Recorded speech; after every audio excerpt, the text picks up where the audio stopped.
बताओ भाई साहब, 2026 चालू हो गया और अब तक दुनिया खत्म नहीं हुई है। अबे 26 में तो दुनिया खत्म है। दुनिया खत्म होना हो, लेकिन ऐसा जरूर लग रहा है कि चाइना के अंदर बर्नआउट का स्टॉक जरूर खत्म हो जाएगा। जिन्हें नहीं पता उनको बता दूं कि जब से सलमान खान की गलवान का टीजर आया ना, वही टीजर जिसमें सलमान खान की एक्टिंग के नाम पर बवाल मचा हुआ है देश के अंदर।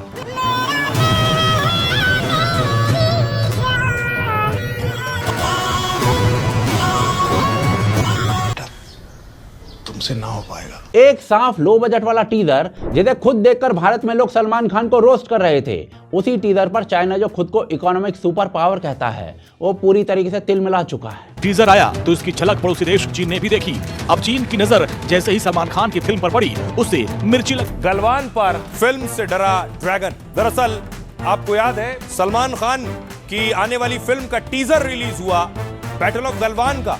ये तस्वीरें देखकर चीन को सबसे ज्यादा गुस्सा आ रहा है। चाहे चाइना का मीडिया हो, चाहे चाइनीज पर्सनालिटीज हो, या फिर उनके आम लोग हों, सब छोटे बड़े पैनिक मोड में चल रहे हैं। China appears to be rattled by Bollywood's portrayal of the Battle of Galwan.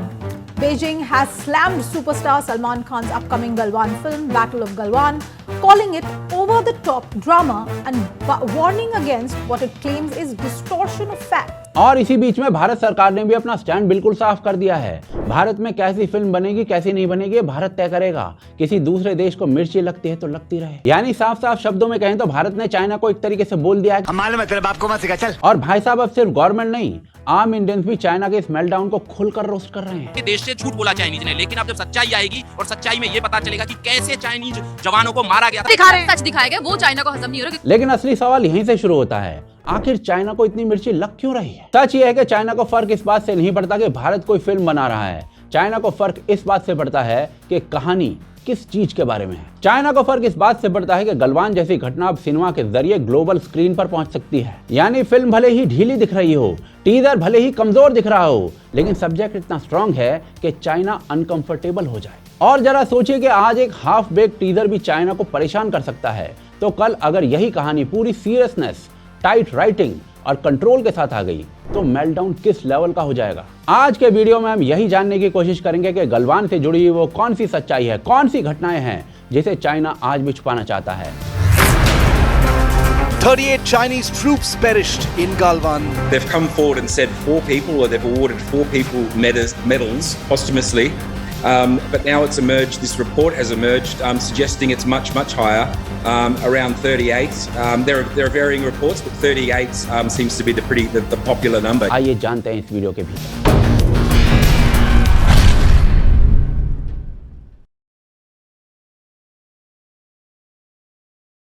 देखिए, ये समझने से पहले कि चीन आज एक इंडियन फिल्म जो गालवान पर बनी है उस पर इतना क्यों बौखलाया हुआ है, हमें सबसे पहले ये समझना पड़ेगा कि आखिर गालवान में उस दिन हुआ क्या था, जिसे आज भी चीन बाहरी दुनिया के सामने नहीं लाना चाहता है। गलवान को सही समझने के लिए हमें थोड़ी सी ज्योग्राफिकल लोकेशंस को ब्रीफ में समझना पड़ेगा, क्योंकि इस पूरी घटना में जितनी बड़ी भूमिका सैनिकों की थी, उतनी ही बड़ी भूमिका उस जगह की, उस ऊंचाई की और उस मौसम की भी थी। गलवान वैली जो है वो ईस्टर्न लद्दाख में स्थित है और इसकी ऊंचाई करीब करीब 14,000 से 15,000 फुट के बीच में है। इतनी ऊंचाई पर हवा में ऑक्सीजन बहुत कम हो जाती है और इसका सीधा असर शरीर पर पड़ता है। चलने में जल्दी जल्दी थकान होती है, कुछ देर खड़े खड़े रहने पर ही सांस फूलने लग जाती है। ऊंचाई के साथ साथ यहाँ का मौसम भी हालात को और मुश्किल बना देता है। जून का महीना होने के बावजूद गालवान में रात के समय ठंड बहुत ज्यादा होती है। कई बार तापमान शून्य के आसपास चला जाता है। ठंड की वजह से हाथ सुन्न पड़ जाते हैं, पकड़ कमजोर हो जाती है और पैरों का संतुलन बिगड़ जाता है। और ऐसे माहौल में छोटी सी भी चूक बहुत भारी नुकसान करवा सकती है।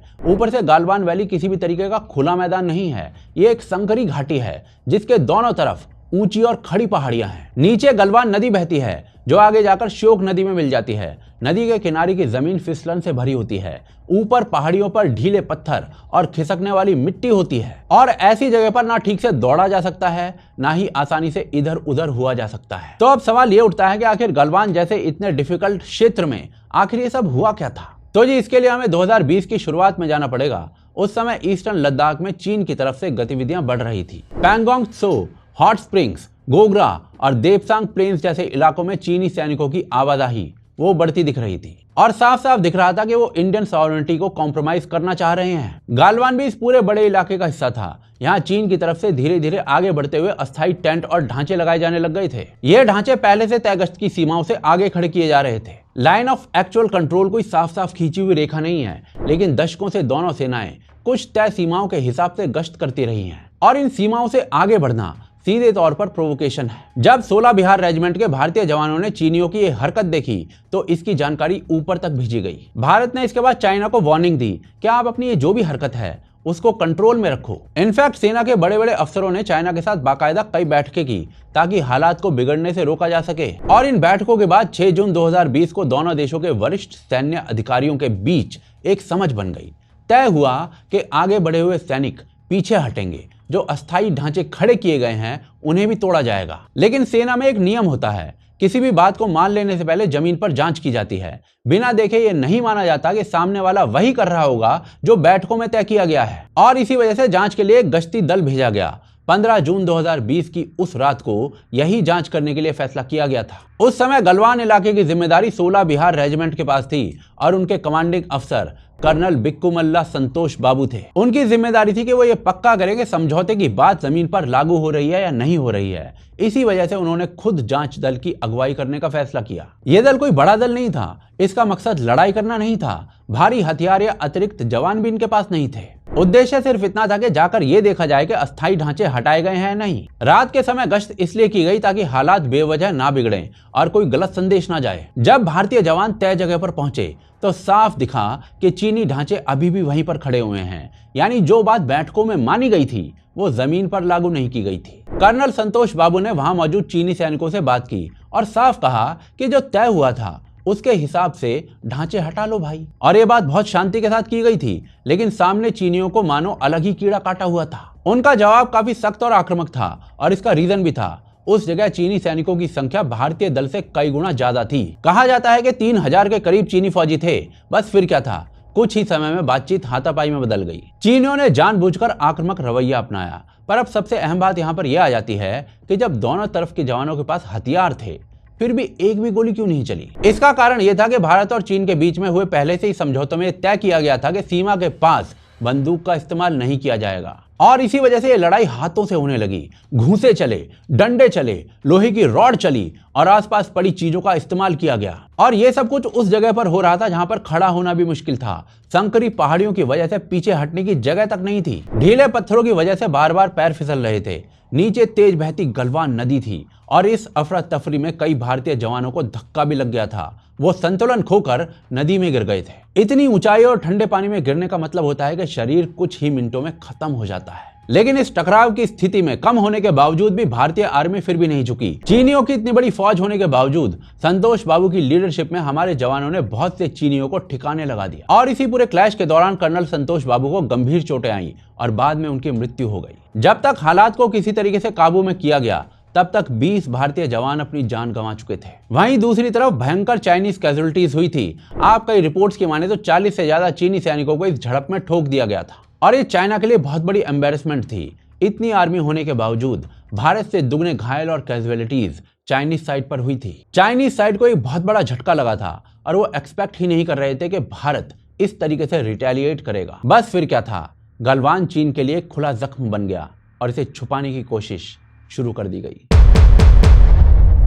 देखिए, उस रात के बाद चीन के सामने सबसे बड़ी चुनौती ये नहीं थी कि सीमा पर क्या हुआ, बल्कि ये थी कि अब इस घटना को दुनिया और अपने ही लोगों से छुपाया कैसे जाए। क्योंकि गलवान में जो हुआ वो चीन की बनाई हुई उस तस्वीर के बिल्कुल उलट था जिसमें वो अजय था, जिसमें वो ताकतवर और शक्तिशाली था। गलवान क्लैश के तुरंत बाद अगर आपने चीनी मीडिया को देखा हो तो आपको एक अजीब सी बेचैनी नजर आने लगी होगी। उन्होंने साफ साफ झूठ बोलना शुरू कर दिया था। Yeah, so it's first-hand accounts that's been deleted from Chinese social media. One count in particular involves a first-hand account of someone who attended a funeral of one of the people that died. Now, it's worth remembering that the only one of the 4 soldiers that China has admitted died in the battle was drowned. चीनी media ने जानबूझकर detail से दूरी बनाए रखी। वजह साफ थी, अगर सच सामने आता तो ये माना जाता कि बिना गोली चले चीनी सैनिकों को भारी नुकसान हुआ है और ये बात चीन के सैन्य छवि के लिए ना बहुत बड़ा झटका होती। चीन के अंदर इंफॉर्मेशन कंट्रोल कोई नई बात नहीं है। गलवान के बाद ये और सख्त होता चला गया। चीनी सोशल मीडिया प्लेटफॉर्म्स पर गलवान से जुड़े हुए सवाल पोस्ट, चर्चाएं तेजी से हटाई जाने लगी। कई कीवर्ड्स को ब्लॉक कर दिया गया। आम चीनी नागरिकों को यह तक नहीं बताया गया कि उनके कितने सैनिक मारे गए या घायल हुए। जिन परिवारों के बेटे उस इलाके में तैनात थे उन्हें भी पूरी जानकारी नहीं थी। मतलब साफ था, चीन अपने ही लोगों को यह एहसास नहीं होने देना चाहता था कि उसकी सेना को सीमा पर गंभीर नुकसान हुआ है। इसके बाद चीन ने बाहर की दुनिया के लिए अपनी कहानी तैयार करनी शुरू कर दी। अंतर्राष्ट्रीय मीडिया और कूटनीतिक बयानों में बार बार यह कहा गया कि गलती भारत की थी। यह बताया जाने लगा कि भारतीय सैनिकों ने समझौता तोड़ा है, भारतीय पेट्रोल ने उनको उकसाया है। इस नैरेटिव का एक मकसद था कि चीन जो कुछ भी बॉर्डर पर इलीगल एक्टिविटीज कर रहा था उसे कभी भी इंटरनेशनली डिस्क्लोज नहीं करना। ऊपर से चीन ने लगातार इस बात से बचने की कोशिश की कि उसके कितने सैनिक मारे गए या घायल हुए। महीनों तक कोई संख्या सामने ही नहीं आई। जब बहुत दबाव पड़ा तब भी जो जानकारी दी गई वो अधूरी और सीमित थी, ना पूरी तस्वीर ना पूरी कहानी। लेकिन चीन की ये जो कोशिश थी तब और ज्यादा आसान हो गई जब भारत के अंदर से कुछ आवाजें उस लाइन को बोलने लगी जो चीनी मीडिया बोल रही थी। यही वो हिस्सा है जो पूरे नैरेटिव वॉर को बहुत ज्यादा खतरनाक बना देता है। गालवान के बाद भारत में कई लिब्रांडो सामने आए जिन्होंने इस पूरे क्लैश में इंडिया पर ही सवाल उठाने शुरू कर दिए और फेक न्यूज फैलाना शुरू कर दिया। इसका सबसे बड़ा फायदा चीन को हुआ।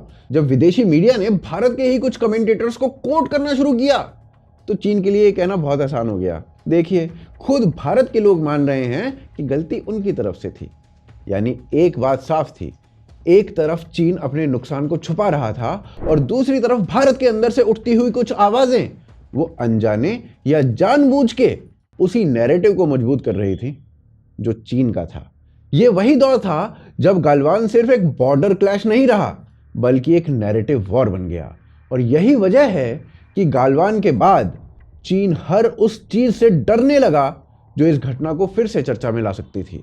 कोई रिपोर्ट, कोई किताब, कोई डॉक्यूमेंट्री या फिर कोई फिल्म। देखिए, इसकी वजह साफ थी। अगर पूरी कहानी बिना कांट छांट के सामने आ गई तो चीन काफी समय से जिस नैरेटिव को खड़ा कर रहा था वो एक झटके में ढह सकता था।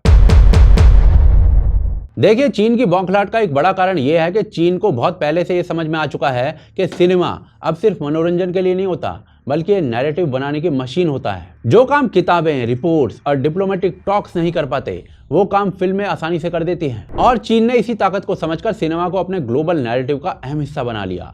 सबसे पहले चीन ने अपनी तरफ से ऐसी फिल्में बनाई जो उसके बनाए हुए नैरेटिव को दुनिया के सामने मजबूती से रख सके। इन फिल्मों के अंदर चीन को हमेशा से एक शांत, जिम्मेदार और ताकतवर देश की तरह दिखाया गया। चाइनीज आर्मी को डिसिप्लिन्ड और प्रोफेशनल दिखाया गया।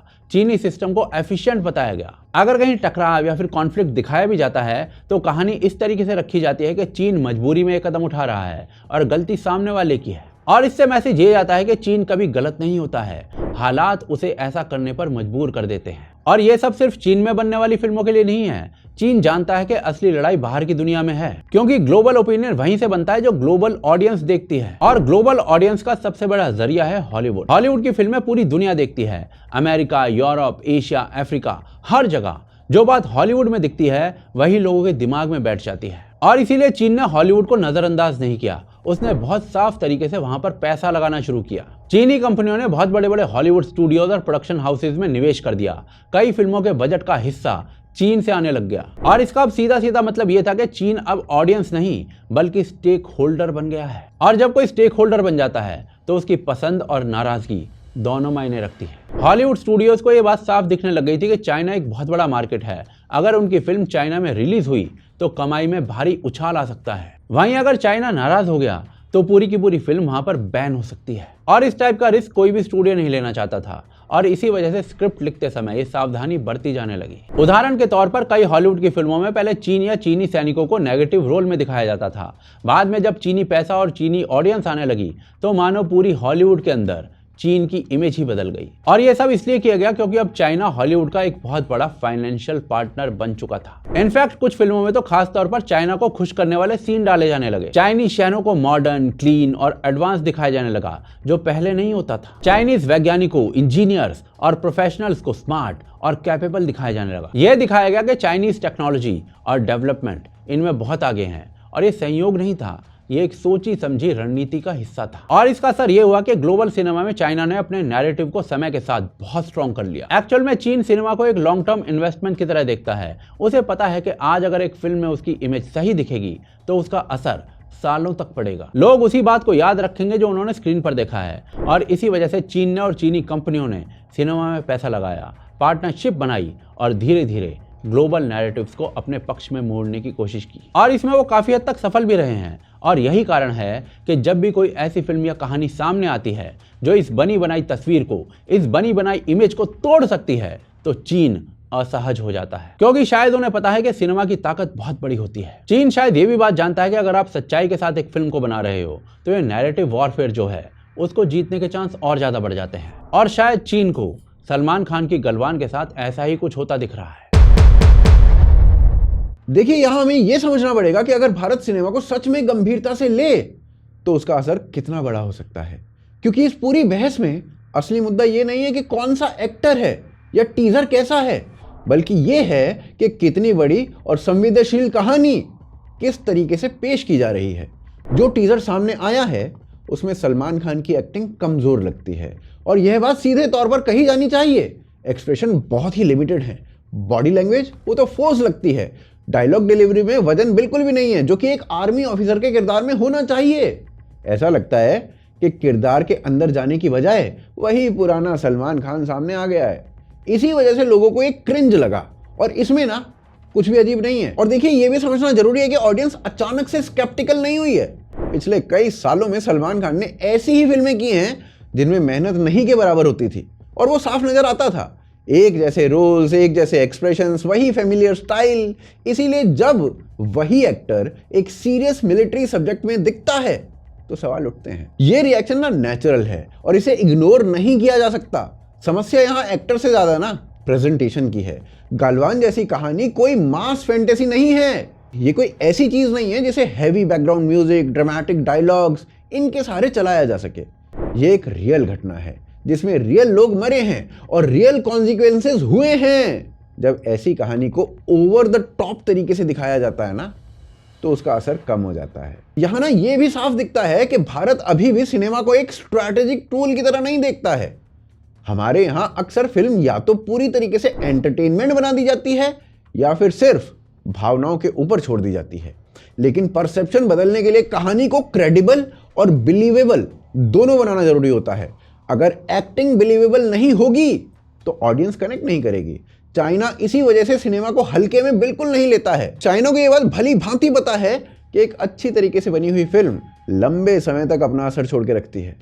वो स्टेटमेंट्स, प्रेस नोट्स इन सबसे ज्यादा पावरफुल होती है और इसी वजह से चाइना हर उस कोशिश पर रिएक्ट करता है जो उसकी बनाई हुई इमेज को चैलेंज कर सकती है। अगर गलवान जैसी कहानी को ठीक से हैंडल किया गया ना, बिना अननेसेसरी ड्रामा के, बिना वीक परफॉर्मेंसेस के, तो उसका असर बहुत दूर तक जाएगा। यह सिर्फ सिनेमा हॉल तक सीमित नहीं रहेगा, यह डिस्कशन बनेगा, सवाल उठाएगा और लोगों की सोच पर असर डालेगा। यही वजह है कि इस तरीके की फिल्मों को मॉक करने की बजाय उनसे डिमांड बढ़ानी चाहिए। देखिए, डिमांड यह होनी चाहिए कि सब्जेक्ट में सीरियसनेस रखी जाए, एफर्ट किए जाएं जब एक्टिंग कर रहे हो, कहानी में क्लैरिटी हो। अगर ये सब सही रहा तो सिनेमा वो काम कर सकता है जो लंबे समय तक कोई बयान, बहस नहीं कर पाती। और अंत में यही बात सबसे अहम है, अगर गलवान आधी भी उतनी अच्छी बन गई जितनी धुरंधर जैसी फिल्मों में सीरियसनेस और कंट्रोल देखने को मिलता है, तो आने वाले समय में ना चाइना का मेडलाउन और ज्यादा बढ़ने वाला है। क्योंकि तब ना ये बात साफ हो जाएगी कि इंडिया ने सिनेमा केवल मनोरंजन के लिए नहीं बल्कि नैरेटिव बनाने के लिए हथियार की तरह इस्तेमाल करना शुरू कर दिया है। बाकी आपको क्या लगता है इस पूरे मुद्दे के बारे में? आप अपनी राय ना कमेंट्स में अवश्य रखिए। आप इस वीडियो को लाइक और शेयर करना बिल्कुल मत भूलिए। हमें सपोर्ट करना चाहते हैं तो यूपीआई, पेट्रियन और ज्वाइन बटन इन तीनों के माध्यम से कर सकते हैं। इनके जो लिंक्स हैं वो नीचे डिस्क्रिप्शन में आपको मिल जाएंगे। आप देख रहे थे आज की ताज़ा खबर। जय हिंद, जय भारत।